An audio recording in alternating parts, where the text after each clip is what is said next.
from separate crowns to United Kingdom.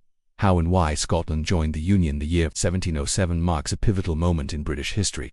The union of the Kingdom of Scotland with the Kingdom of England to form the Kingdom of Great Britain.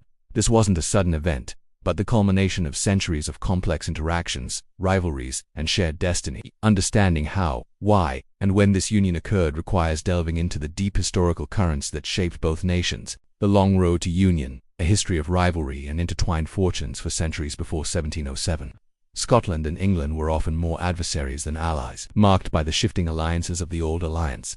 Between Scotland and France against England, and the brutal wars of Scottish independence, their shared border was a constant source of conflict and raiding. However, their destinies began to intertwine more closely with the union of the crowns in 1603, when Queen Elizabeth I died childless. The Scottish King James VI, already a great-grandson of Henry VII of England, inherited the English throne, becoming James I of England. This was a personal union. Both countries shared a monarch, but they remained distinct, sovereign kingdoms with their own parliaments, laws, churches, and institutions. James grandly declared himself King of Great Britain, but the reality was two separate states united only at the top. The seeds of political union, growing tensions and shared crises. Despite the shared monarch, the 17th century was fraught with tension.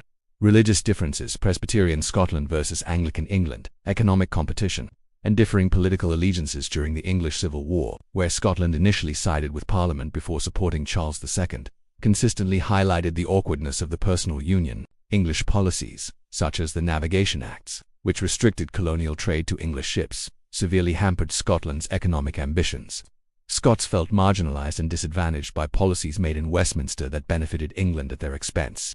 The catalyst for serious consideration of a full political union, however, came with a catastrophic Scottish venture, the Darien Scheme. In the late 1690s, the Company of Scotland, backed by a significant portion of the nation's wealth, estimated to be 20 to 50% of Scotland's liquid capital, embarked on an ambitious plan to establish a Scottish trading colony on the Isthmus of Panama. Darien. The aim was to create a global trade hub, bypassing English restrictions. The scheme was a spectacular and devastating failure due to disease, logistics, and lack of support, and even active opposition from the English East India Company and the English government, fearing competition and Spanish retaliation. The financial ruin of Darien plunged Scotland into a deep economic crisis, leaving the nation effectively bankrupt and deeply indebted. This disaster, coupled with a series of poor harvests, pushed Scotland to the brink. The Acts of Union 1707. How, why, and when? When the Acts of Union were passed in 1707, the Treaty of Union, agreed by commissioners from both parliaments, was ratified by the Parliament of Scotland on January 16, 1707, and by the Parliament of England on March 6, 1707. On May 1, 1707, the two kingdoms were formally united. How the union was achieved through negotiations and legislation. Commissioners from both the Scottish and English parliaments met to hammer out the terms of a treaty. Once the treaty was agreed upon, it had to be passed as legislation by both parliaments. Crucially, both the Parliament of Scotland and the Parliament of England voted to dissolve themselves, creating a new, single Parliament of Great Britain located in Westminster. Why? From the perspective of both nations. For Scotland, economic salvation. The most pressing reason was the dire financial situation following Darien. Union offered access to England's booming colonial markets and a share in the lucrative English overseas trade, which had previously been largely closed off. The treaty also included a payment to Scotland, the equivalent to compensate for future liabilities for England's national debt and to pay off the Darien Company as investors. Political stability. Union offered an end to political uncertainty and the potential for a contested succession or even civil war, should England's Protestant line of succession diverge from Scotland's. A real fear given the Jacobite threat supporting the Catholic Stuart pretender. Guarantees for institutions. Scottish negotiators successfully secured guarantees for the preservation of key Scottish institutions. The Presbyterian Church of Scotland, Kirk, Scots law, and the Scottish education system. For England, security. A united Great Britain removed the threat of Scotland aligning with a continental power like France, with whom England was frequently at war, against England especially during the War of the Spanish Succession. It also neutralized the threat of Jacobite uprisings using Scotland as a base. Stability. A full political union removed the inherent instability of having two separate parliaments under one crown, which could pass conflicting legislation or pursue divergent foreign policies. Economic benefit.